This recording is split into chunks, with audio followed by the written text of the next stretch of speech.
Action. Asham harka fuuni kabajamtoota fi jaalatamtoota hordoftoota wanti show duraan dursaa bagaa jala bultii ayyaana irreechaatiin isin ga'e ittiin nu ga'e isinin jecha akkuma qophii keenyaatti wanti show irratti wantoota garaagaraa qabannee isiniif dhiyaannee jirra. Hadhas qophii addaa wayii qabannee isiniif dhiyaannee jirra. Qophiin addaa keenya immoo maal jettanii gaafachuun keessaniin oolu. Keessummaa tokko qabannee isiniif dhufneerra. Keessummaan kun immoo eenyu fi maal akka ta'e walumaan agarra.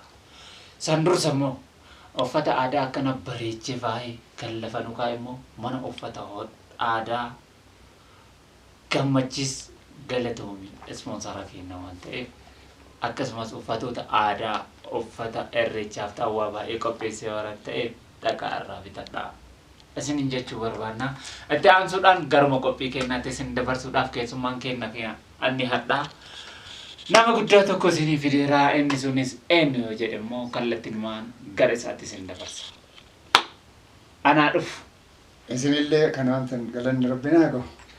Hayyee keessummaa keenya har'aa guyyaa har'aa kana asitti isin affeerree asinis miseensuma wanti shooti asumaan immoo sababni hadhaa asitti argamtanii wantoota garaagaraa keessa akka jirtan waa baay'ee akka dabarsitan isin irraa dhageenya.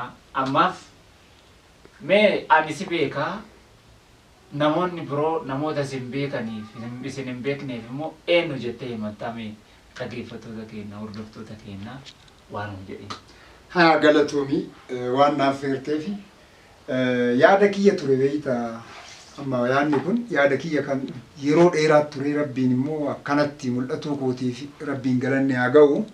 Kunni waan yaada kiyyaatti galanne rabbiin haa ga'u. Ani maqaan koo Abbaa Jaamboo jedhama.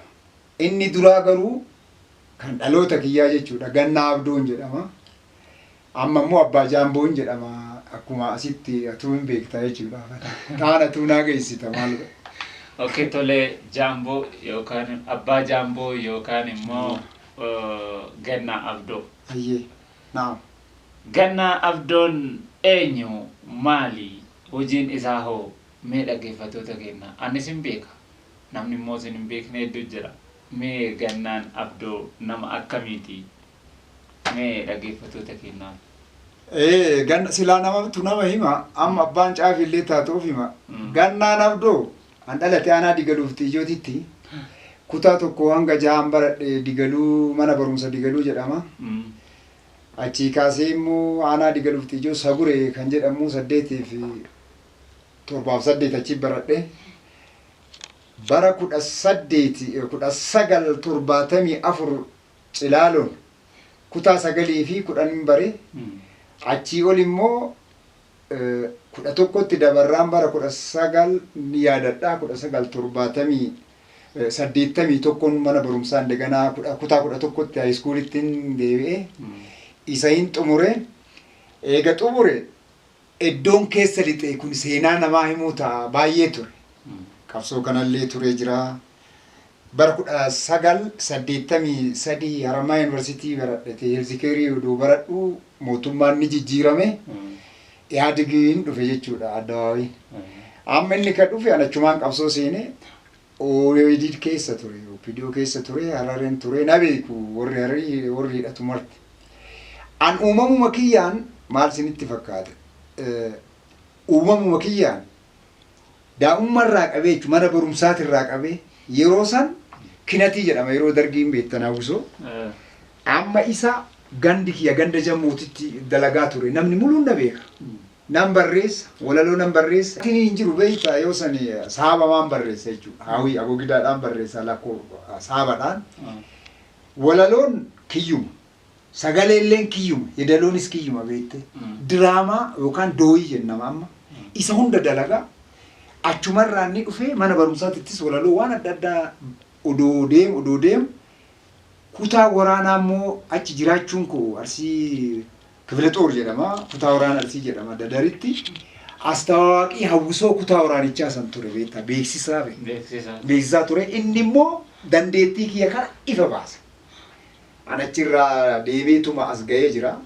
amma laali umrattiin tunillee diddee wal taa'ellee jedhe kedhu aartii kana keessaa bahuu dhabee kana fakkaata gabaabinumaan kana fakkaata. Okay, baay'ee namatti tola. Seenaan immoo akka dheeraa ta'e asumarraa immoo beeksisaa isinillee gabaabsitanii tumaan immoo ibsitanii. Mee amma immoo gara aartiitti koomeediiwwan garaagaraa hojjechaa jirtanii akkasumas walaloos hin barreessitanii wantuma hunda keessatti hirmaattanii hin barreessitan diraamaas koomeediis sagaleedhaanis shubbisallee yeroo tokko tokko hin shubbiftanii dhaga'e. Beeksisallee hin beeksiftanii waa baay'ee keessa jirtan. Mee saniin ala garatti kallattii aartii kanaatti immoo gara koomeedii diraamaawwan kanneenitti namni fakkeenya isiniif ta'e yookaan namni gara natti sinseessise yoo jiraate eenyudha fakkeenya akka isiniif ta'e? Kuni waan ajaa'ibaati. Ani namoonnumti ani hin caqasinis hin jiru. Alii Birraas ni hordofa. Qamariin faallee ni hordofa. Kun immoo sirbi irra caalaan sirbuma aadaa naannoo keenya jiru. Innaa kanneen fakkaataan fiilmiiwwan adda addaa kanneen hunda isaatu ni hordofa. Uumama kiyya daa'imumarraa eegalee jechuudha. Kaani yoo rafu halkan waan si ajaa'ibu dhuguman siin jedha rabbiin. Halkan yoo rafu waan tokko guyyaa xiinxallee laalee halkan yoo rafu hirriba. Baa Jaamboo yookaan gannaas ni. Feetan jedha. Okay. Waa baay'eedha. Mee isaan wantoonni isin harka jiru waa baay'ee jira isinirrallee dhaga'ee jira akka dhageeffadheettis akka dhageettis akkasii. Ayyee.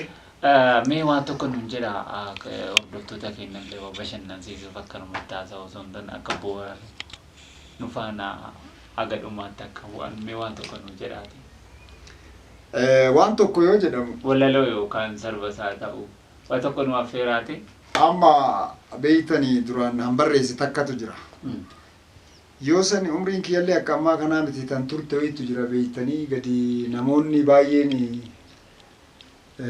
waan san nuu jedhaa turan beeyte. Yeroo dargiisan kan taphannuun afaan Amaaraatiin. Amma immoo yeroo ammaa kana laala mafeeteen barattee mafeeteen taphattaa mitiire. Amma walaloo takkan qaba beeytanii jaaladhu wayitu jira beektaa. Nam baasaa gadi fura jedheetu mallaqaallee namni sii kennanaan jedhanii ani dee isii sii xiqqoome sii irra sii ba'a.